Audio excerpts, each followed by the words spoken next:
Welcome to the 4200 editing practice video. Alright, part one's going to be about session organization and making your life a little bit easier on the eyes. Why am I talking like this? I don't know. But moving on. So we've got two basic windows in Pro Tools. But before we get there, I got this off the class resources server. And you'll find this in Tim's 4200 folder. It's called 4200 Editing Practice. So just click that entire folder, drag it to your hard drive, and then you can start working. Before we get going, I'm just going to go to File, Save As. So I'll call this Editing Practice Tim version 1. Oop, I've already got one in there. Replace it? Sure, why not? And there we go. Okay, another thing I want to check before I get going is set up disk allocation. It's a good habit to always check your disk allocation before you start any session. By default, it should be good to go automatically. It should select the session folder that you've created for this session, but sometimes it doesn't. Especially if you've copied this from another hard drive in another room and you're now working at home. So the disk allocation might still be going to the room it was last opened in. Alright, so I'm going to go to Setup Disk Allocation. And you should see something that goes to your folder. So I've got this saved to my hard drive. Artitude MTSU, that's a little, whoops. 4200 Spring and that folder. If you see anything like class resources or anything like that, here's a quick way to fix that. You will encounter some problems if you come across some permissions errors when trying to do crossfades or fade ins or fade outs or anything like that. Basically what's happening is the disk allocation is trying to record to the server, and Pro Tools don't like servers to record to, so it's basically blocking it out. There's a whole bunch of stuff that Matt Groslin has put into the server, so you can't change it as well. That also kind of has something to do with it.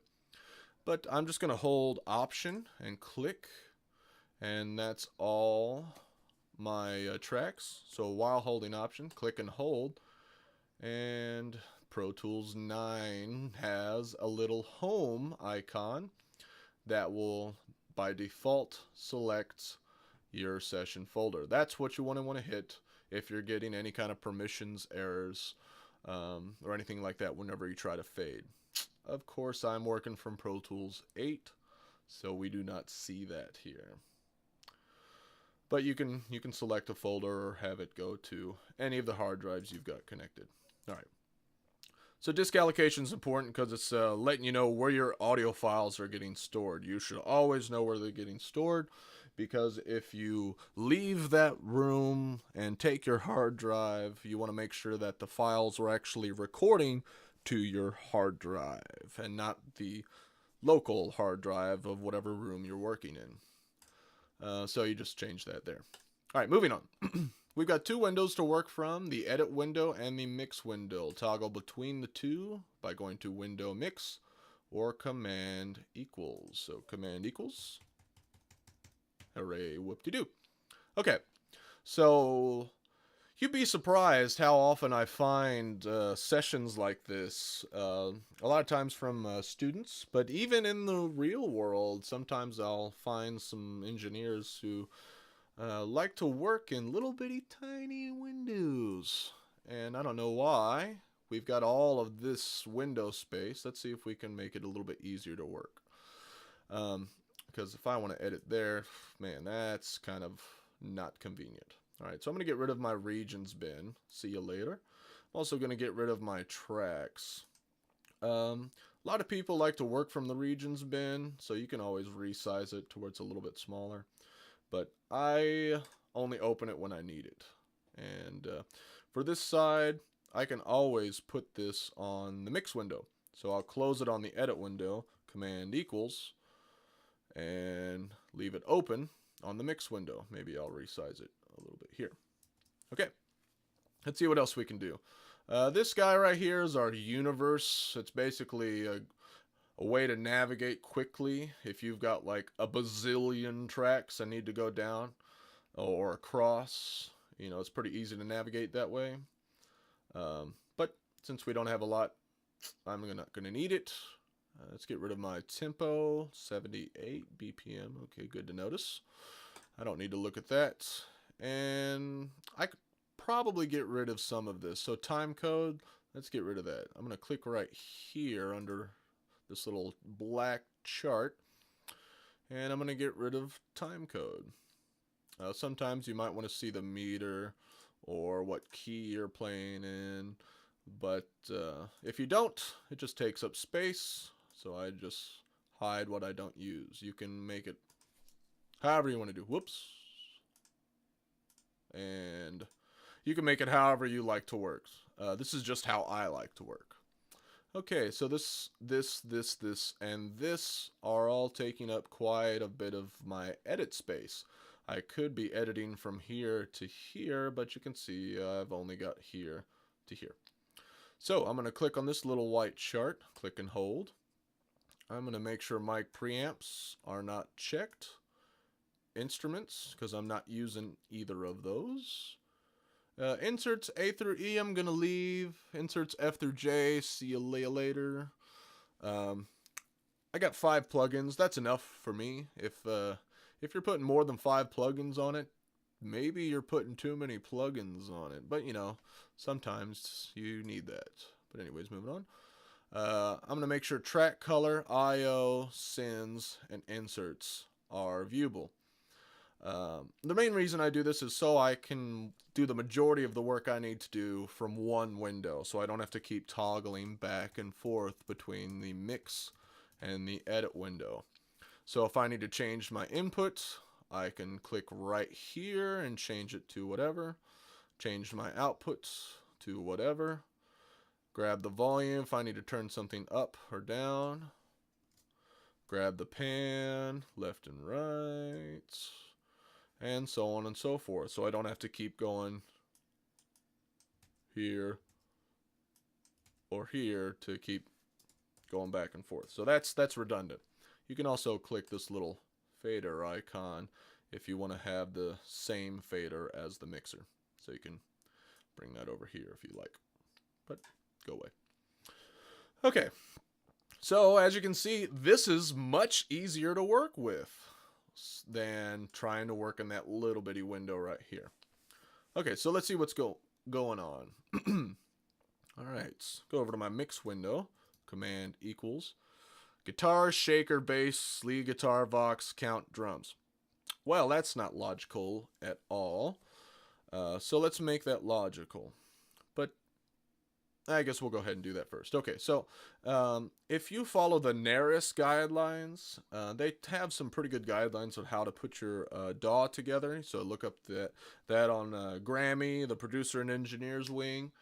They have a whole bunch of guidelines how to set up your session. A lot of it involves, clearing unused regions, making sure turning off plugins when you're, giving things to the label, blah, blah, blah, blah, blah. But one of the things it talks about is like a particular track order. And most engineers kind of follow a similar track order than I'm about to show you. But, you can make it however you want. I tend to start with my drums and then go with percussion, then my bass, and then my rhythmic elements. Since I'm a guitar player, I like to put my guitars together. So bass guitar, rhythm guitar, and lead guitar. And if I had any keyboards or something, I'd have my keyboards come next. And if I had any strings, violins, I'd have them come next. Then I'd have my backing vocals, and then I'd have my lead vocals all the way over to the right. So these are going to be my lead vocals here, and that looks like a pretty logical track order. Okay, first things first, we've got a lot of leftover space in the mix window, so let's see if we can make this easier to look at, just like we did in here. Okay, so let's go to a view. If I want to change any of my view options, probably will find it in the view tab. How about that? narrow mix. Wonder what that does. Hey, so we've got fat mix, narrow mix. Cool. Notice the shortcut. Option Command M. All right, so Option Command M. Hey, cool. Hey, whoop-de-doo. All right, so I like a fat mixer. You know, nothing wrong with a little meat on my mixer. That's okay by me. And also like fat meters too. This might be a shortcut you're unaware of, but if you hold a fat finger, which is all of our controllers here, Control, Option, Command, and click our meter, we can go from skinny to fat meters. Some engineers like skinny meters. I like fat meters. All right, cool. And that's looking pretty good. Let's see if we can't get this even better. All right, so all these gray tracks are kind of super boring to look at. So I'm going to help myself visually so I don't have to be forced to read the track label to know what the track is. So I'm going to use a color code. And I'm pretty good at keeping a pretty consistent color code from session to session. So here's what I do. I just go to the bottom of the track in the mix window. I can also do it from the edit window right here. I double click. That brings up my color palette. And here's my default color scheme. I do dark for drums, so dark wood, I don't know, why not. Purple for percussion. Blue for bass. Green for guitars. Different shade of green for different guitars. And for vocals, I'll do this little guy right there. Or maybe that guy. Maybe that guy. Yeah, I'll do that one. Because it's fairly bright, it sticks out, but it's not like neon and like hurting my eyes. So that's a little easy on the eyes, but I know what each track is which. So I can just tell by looking, because I know my color code scheme, that these are vocals, guitars, bass, percussion, drums, without having to read. So that's pretty sweet. Notice my regions are the same color as well. If your regions aren't the same color, well, that's a preference. And a preference has to do with how we set things up. So I'll give you a guess as to which one of these tabs has to deal with how we set things up. Setup. And I said it was a preference, so setup, preference. And I'm dealing with how things are displayed on screen. So color coding, hey, there we go. All right, I'm going to have that checked because I like seeing a color between my markers. And default track color coding, none for me because I'm going to change it anyways. And default region color coding, I'm going to set to track color. You can set it to tracks and MIDI channels, MIDI devices, groups, marker locations, or anything. But I like track color.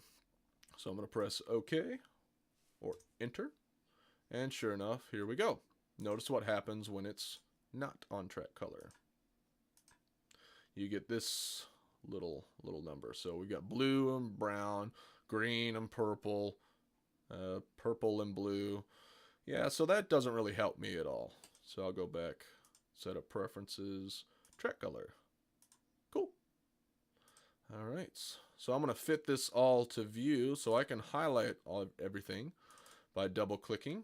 And if I want to fit this to my window, if I want the option to fit this to my window, Option F.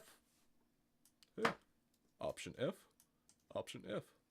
Command left bracket zooms out. Command right bracket zooms in. Now if I want the option to fit all of what I've got in the edit window to screen, Option A. And it fits it to the screen. Pretty nifty. All right, so I'll turn my grid mode on so I can see my grid markers. If you do not have this highlighted, you will not see your markers or grid locations. All right, so that's kind of how I set things up. This is just basic organization. I try to make it easy on myself, easy on the eyes with color coding, and easy with my track order. So I always know that my tracks will always start with drums until they get to the lead vocal. All right. Be sure to check out part 2, which is actually going to deal with how to edit this stuff. All right. See you later.